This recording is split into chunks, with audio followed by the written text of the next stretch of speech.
Hello guys, welcome back to CET classes. आपका अपना channel जहां पर आज मैं आपको देने वाला हूं एक बहुत बड़ा अपडेट जो आया है सीबीएसई की तरफ से सेशन 2021 और 2022 को लेकर। जी हां, कोविड की वजह से, कोविड 19 जो चल रहा है इसकी वजह से 2020 और 2020-21 के सेशन में भी बहुत सारे चेंजेस किए गए थे। ऑलमोस्ट पूरा सेशन वर्चुअल मोड पर ही चला था, सारी चीजें ऑनलाइन ही कंडक्ट हुई थी। उसी एक्सपीरियंस को लेते हुए, क्योंकि अभी भी कोविड की सिचुएशन ठीक है, पहले से इंप्रूव तो हुई है, बट बहुत ज्यादा बदलाव अभी भी नहीं आया है। इसी की वजह से सीबीएसई ने बहुत सारे चेंजेस इंट्रोड्यूस कर दिए हैं सेशन 2021 और 2022 के लिए। अगर सिचुएशन इंप्रूव नहीं होती है, और ये सारी की सारी चीजें एप्लीकेबल रहेंगी क्लास 10th और क्लास 12th दोनों के लिए। तो आपके लिए इन सारी चीजों की नॉलेज होना बहुत ज्यादा जरूरी है। और ये सारी की सारी चीजें जो मैं आज शेयर करने वाला हूं, ये सीबीएसई ने बहुत सारी कंसल्टेशन, बहुत सारी डिस्कशन करी है गवर्नमेंट स्कूल के साथ, प्राइवेट स्कूल के साथ, बहुत सारे लोगों के साथ डिस्कशन करने के बाद ये सारी चीजें अब इंट्रोड्यूस की जा रही हैं, जिसमें बहुत सारी बातें आज आपके साथ शेयर करूंगा। तो पूरा वीडियो एंड तक देखिएगा, एक भी सेकंड मिस मत करिएगा इस वीडियो का। और वीडियो को शेयर जरूर करना, नए हो तो सब्सक्राइब कर लो सबसे पहले चैनल को, ताकि रेगुलर अपडेट यहीं पर आपको मिलेंगे सबसे पहले, जो आपके बड़े काम के हैं। तो चलिए समझते हैं धीरे धीरे करके अब सीबीएसई ने क्या क्या चीजें इंट्रोड्यूस करी है नई। सबसे पहला पॉइंट आता है स्पेशल स्कीम फॉर 2021-2022। ये क्या कहती है कि जो हमारा एकेडमिक सेशन है उसको हम दो टर्म्स में डिवाइड करेंगे, एंड अप्रोक्सीमेटली 50% सिलेबस होगा ईच टर्म में। यानी कि आधा सिलेबस पहली टर्म में और आधा सिलेबस होगा उससे अगली वाली टर्म के लिए। एक तरह से पूरे साल को दो टर्म्स में डिवाइड कर दिया गया। और जो टॉपिक्स डिवाइड किए जाएंगे ऑब्वियसली वो सब्जेक्ट्स एक्सपर्ट की नॉलेज से लिए जाएंगे, ठीक है। और हर टर्म के एंड में एग्जाम कंडक्ट करवाया जाएगा। मतलब जैसे एक टर्म कंप्लीट हुआ, उस सिलेबस का एग्जाम होगा, फिर नेक्स्ट टर्म कंप्लीट होगा, फिर उस सिलेबस का एग्जाम होगा। मतलब it's a kind of semester system जो पहले चलता था, बिल्कुल वैसे ही इस सिस्टम को बना दिया गया है। ये चीज इसलिए की गई है ताकि बोर्ड नेक्स्ट ईयर अगर खुदा ना खास्ता कोई प्रॉब्लम क्रिएट होती है एग्जाम कंडक्ट करवाने में, तो एटलीस्ट एक सेमेस्टर के एग्जाम्स तो हो जाएंगे, और नेक्स्ट सेमेस्टर के या नेक्स्ट पोर्शन के जो सिलेबस होगा उसके एग्जाम को कंडक्ट करवाने में आसानी रहेगी जब सेशन एंड होगा। अब चलते हैं पॉइंट बी पर। इसमें क्या बोला है सीबीएसई ने कि syllabus for board examination 2021-2022 will be rationalised. यानी कि for academic transactions schools will follow curriculum and syllabus released by board. जो भी सर्कुलर आएगा बोर्ड का उसके हिसाब से स्कूल्स को वो चीज फॉलो करनी पड़ेगी, ठीक है। जुलाई में जो भी चीजें जैसे जो लास्ट जुलाई में जो चीजें डिक्लेयर की गई थी उनको अब भी फॉलो किया जाना वाला है इस सेशन के अंदर भी, ठीक है। Efforts will be made to make internal assessment, practical project work more credible and valid. यानी कि जो भी सीबीएसई की गाइडलाइन आएंगी उसके हिसाब से अब internal assessment, practical files, project files, इनको बहुत ज्यादा इंपॉर्टेंस दी जाने वाली है ताकि सभी बच्चों को फेयर मार्किंग उन्हें मिल सके। भाई बाई चांस अगर एग्जाम कंडक्ट नहीं करवाए जा सकते हैं नेक्स्ट ईयर भी, तो कम से कम जो पूरे साल उनका इंटरनल रिजल्ट आया होगा, प्रैक्टिकल फाइल्स हैं, प्रोजेक्ट फाइल्स बनी होंगी, उनके बेस पर सीबीएसई को रिजल्ट डिसाइड करना आसान हो जाएगा, ठीक है। अब अगर हम करिकुलम की बात करें तो देखिए पहला पॉइंट क्या कहता है, school will continue teaching in distance mode. यानी कि जब तक ऑफलाइन मोड की परमिशन नहीं मिलती है तब तक ऑनलाइन मोड में ही क्लासेस चलती रहेंगी। और क्लासेस 9 से लेकर 10th, 9th और 10th के लिए क्या होगा, इंटरनल असेसमेंट होगा through out the year irrespective of term 1 and term 2। यानी कि टर्म 1 टर्म 2 तो ठीक है अपनी जगह पर है, उसके अलावा 9th और 10th में क्या होगा, 3 पीरियोडिक टेस्ट होंगे, student enrichment, portfolio, practical work, speaking, listening activities, project work. इन सबके बेसिस पर भी बच्चों को मार्क्स दिए जाने वाले हैं। और अगर मैं 11th और 12th की बात करूं तो उनका भी इंटरनल असेसमेंट होगा through out the year. Of course term 1 और टर्म 2 के एग्जाम्स तो होंगे ही होंगे, उसके अलावा it would also include end of topic और unit test exploratory activities, practicals, project work, ये सारी की सारी चीजें। यानी कि बोर्ड अब किसी भी तरह का रिस्क नहीं लेना चाहता है एकेडमिक सेशन 2021-2022 के लिए। स्कूल को क्या करना है? School would create a student profile for all the assessment undertaken, यानी कि जो भी स्टूडेंट का वो रिकॉर्ड रखना पड़ेगा, उन्हें डिजिटल फॉर्मेट में भी उसका एविडेंस रखना है और वो पूरा की पूरा रिकॉर्ड स्कूल अपने पास मेंटेन करेगा। अगले पॉइंट में सीबीएसई ने क्या बोला है? CBSE will facilitate schools to upload marks of internal assessment on CBSE IT platform. CBSE की साइट पर जो भी स्कूल ने रिकॉर्ड बनाया बच्चे का इंटरनल असेसमेंट का, वो सारे की सारे मार्क्स अपलोड करने पड़ेंगे।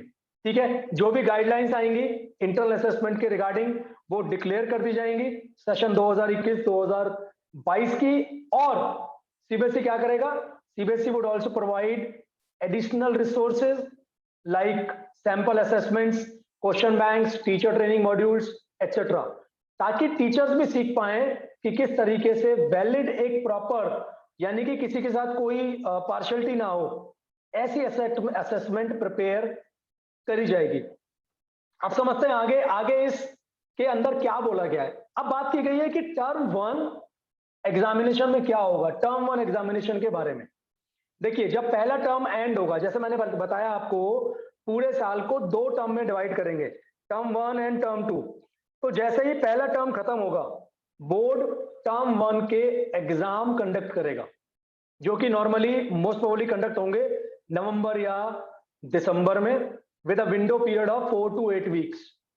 क्योंकि अलग अलग एरिया में अलग अलग स्कूल्स हैं और अब्रॉड में भी सीबीएसई के स्कूल्स हैं, और डेट उस टाइम पर ही डिक्लेयर की जाएगी। तो पहले पॉइंट आप समझ गए होंगे, आपके जो टर्म 1 के एग्जाम होंगे वो नवंबर दिसंबर में कंडक्ट करवाए जाएंगे। ठीक है, और क्वेश्चन पेपर का फॉर्मेट कैसा होगा? क्वेश्चन पेपर होगा MCQ, including case based MCQs, आप यहां देख पा रहे होंगे, MCQs on assertion reasoning type, और टेस्ट होगा वो 90 मिनट का।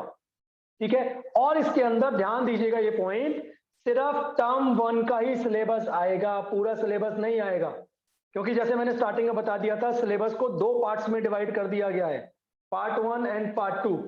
तो टर्म 1 के एग्जाम में टर्म 1 वाला ही सिलेबस आएगा सिर्फ, और वो जो टेस्ट होगा वो 90 मिनट का होगा। ठीक है, और सारे क्वेश्चन पेपर्स सीबीएसई भेजेगा स्कूल्स को विद मार्किंग स्कीम्स। एग्जाम्स में एक्सटर्नल एग्जामिनर भी होंगे जो सीबीएसई अपॉइंट करेगा। ठीक है, और जो स्टूडेंट अपना जो आंसर लिखेंगे वो लिखेंगे वो ओएमआर शीट्स पर, फिर वो शीट्स स्कैन होंगी, सीबीएसई के पोर्टल पर अपलोड की जाएंगी, और उसके हिसाब से फिर आपका रिजल्ट बेसिकली बनेगा। ठीक है, और जो टर्म 1 एग्जामिनेशन के मार्क्स होंगे वो आपका जो फाइनल 12th का रिजल्ट या 11th का या 10th का रिजल्ट बनेगा, उसमें डेफिनेटली उनको ऐड किया जाएगा। अब बात करते हैं टर्म 2 की।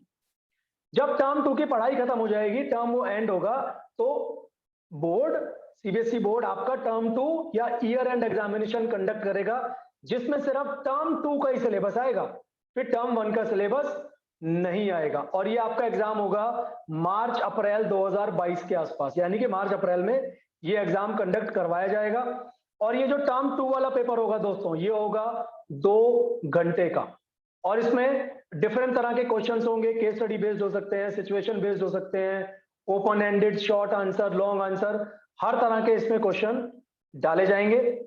और अगर डिस्क्रिप्टिव पेपर अगर नहीं करवाया जा सकेगा उस टाइम पर, ये मैं मार्च अप्रैल 2022 की बात कर रहा हूं, तो सीबीएसई ने डिसाइड किया है उस केस में हम 90 मिनट का एमसीक्यू बेस्ड एग्जाम कंडक्ट करेंगे, जैसे टर्म 1 के एंड पर किया था। और डेफिनेटली टर्म 2 एग्जाम के जो रिजल्ट होगा वो भी आपका फाइनल मार्क्स में ऐड होगा। यानी कि कहने का मतलब क्या हुआ, टर्म 1 के एग्जाम के मार्क्स, टर्म 2 के एग्जाम्स के मार्क्स, इनको ऐड करने के बाद आपका फाइनल रिजल्ट प्रिपेयर किया जाएगा क्लास 12th का, जिनके एग्जाम होंगे 2022 में। आज कुछ और बात करते हैं। देखिए, assessment examination as per different situations.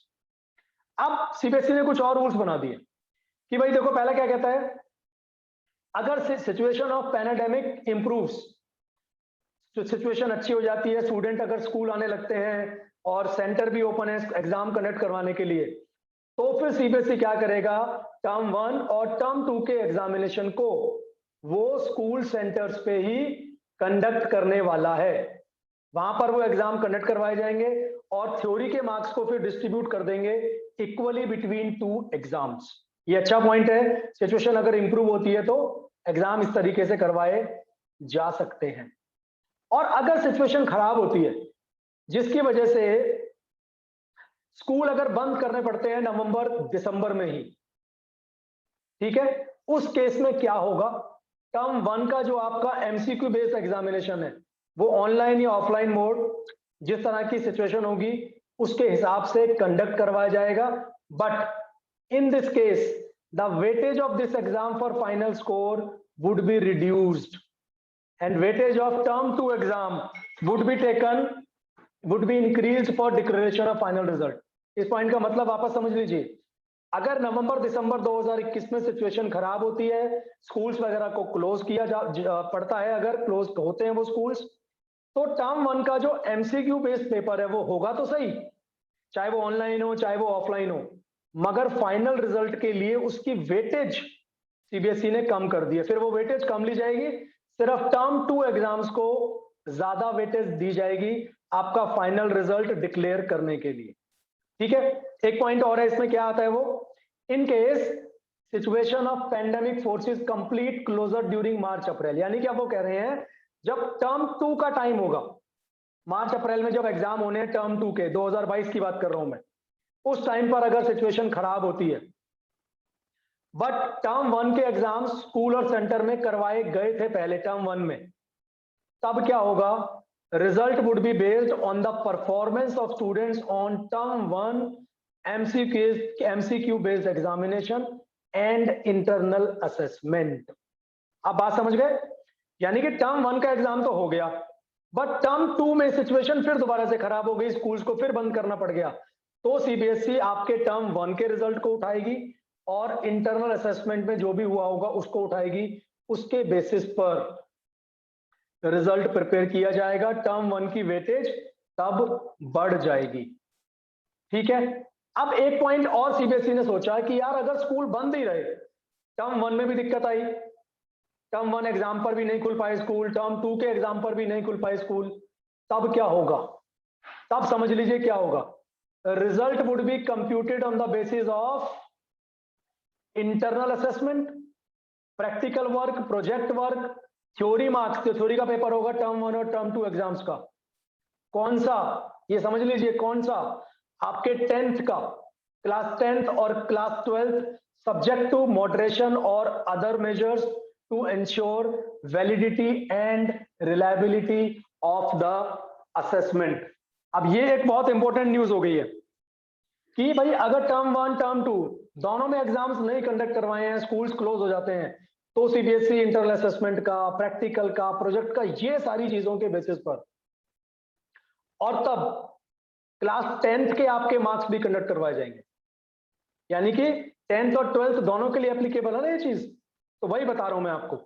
तब उस केस में आपके इंटरनल मैटर करेगा, प्रैक्टिकल, प्रोजेक्ट, ये सारी चीजें तब मैटर करने वाली हैं। अगर सब कुछ खराब होता है, टर्म 1 टर्म 2 के एग्जाम्स कंडक्ट नहीं करवाए जा सकते हैं, तब ये चीजें पूरी की पूरी अप्लाई होंगी, और हो सकता है सीबीएसई उस टाइम पर फिर कुछ नए चेंजेस लेकर आ जाए। ठीक है, बट हाँ, सीबीएसई ने इतनी सारी प्रिपरेशन करी है, ये सारी की सारी प्रिपरेशन दिखा तो रही है कि सीबीएसई वाकई चीजों को लेकर सीरियस है, बच्चों के करियर को लेकर सीरियस है, तभी इतनी सारी चीजें डिक्लेयर की गई हैं। और कहीं ना कहीं देखो, मुझे लगता है ये सारा जो सिस्टम बनाया गया सीबीएसई ने, ये पूरा की पूरा जो सिस्टम मैंने आज डिस्कस किया आपके साथ इस वीडियो में, ये कहीं ना कहीं बच्चों को देखो थोड़ा सा रिलीफ तो देगा ही देगा। और सिलेबस को अब टू पार्ट्स में डिवाइड कर दिया गया, ये भी एक अच्छी बात है। आप टर्म 1 में सिर्फ उतने का ही पेपर दोगे जो टर्म 1 में आपने पढ़ा है, तो आधा सिलेबस आपने पढ़ा, एग्जाम दिया, आप साइड में रख दो उसको, छुट्टी, अब उसकी जरूरत नहीं है। अब सिर्फ टर्म 2 के लिए आपको आधा ही सिलेबस पढ़ना है, तो बर्डन बच्चों पे कम डेफिनेटली हुआ है। ये एक अच्छी चीज करी है, एमसीक्यू बेस्ड भी पेपर होगा आपको। तो कुल मिलाकर देखो, ये जो रिपोर्ट सीबीएसई ने डिक्लेयर करी है, ये जो सर्कुलर सीबीएसई की तरफ से आया है, कहीं ना कहीं सीबीएसई को देखो कुछ ना कुछ तो करना ही था। अब मुझे पता है इस सर्कुलर से भी, इस न्यूज से भी कुछ लोग खुश नहीं होंगे, उनके दिमाग में अब भी खुराफात चल रही होगी, नहीं यार ये अच्छा नहीं हुआ, ये बुरा हुआ।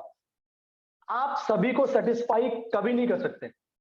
सीबीएसई कितना ही अच्छा कुछ कर ले, सभी लोग सेटिस्फाई कभी नहीं होंगे। तो दोस्तों, मेरा कहना सिर्फ इतना सा है, जो सर्कुलर आ चुका है आपको रिलैक्स करके उसके हिसाब से अपनी प्रिपरेशन हम सबको करनी है। और देखो, सिचुएशन सबके साथ है, पूरी कंट्री इससे जूझ रही है। तो टर्म वन टर्म एंड के हिसाब से जो भी सिलेबस में रिडक्शन होगा, जिस हिसाब से बताया जाएगा, वो हम सबको फॉलो करना है और उसके हिसाब से ही आप अपनी प्रिपरेशन अब करते चलिए। टेंशन की बात नहीं है यार, सब बढ़िया होगा। आप सिर्फ अपना दिमाग पॉजिटिव लेकर चलिए इन चीजों को लेकर भी, ठीक है। तो ये बहुत बड़ी खुशखबरी थी क्लास 10th और क्लास 12th के लिए कि ऑलरेडी आपका पूरा साल सीबीएसई ने प्लान कर दिया है। तो वीडियो अगर अच्छा लगा हो ना तो शेयर करे बिना मत जाना, और सब्सक्राइब तो जरूर करना बेल के नोटिफिकेशन के साथ, और लाइक करिए और शेयर करिए और कमेंट करिए इस वीडियो पर कि क्या ये जो सर्कुलर आया है ये आपको सूट करता है, आपको लगता है सही है। आप बताओ क्या इसमें और इंप्रूवमेंट की जा सकती है। ज्यादा से ज्यादा कमेंट जब आपके आएंगे ना, तो ये बात सीबीएसई तक पहुंचेगी। क्या पता कोई ऐसा पॉइंट हो जो सीबीएसई ना डिसाइड कर पाई हो, वो आप शायद बता दें उसको। तो आज के वीडियो में इतना ही है। Thank you so much for watching. मिलूंगा आपसे नेक्स्ट वीडियो में, जहां पर हम कुछ और नया अपडेट आपके साथ शेयर करने वाले हैं। Thank you so much for watching. Take care and bye bye.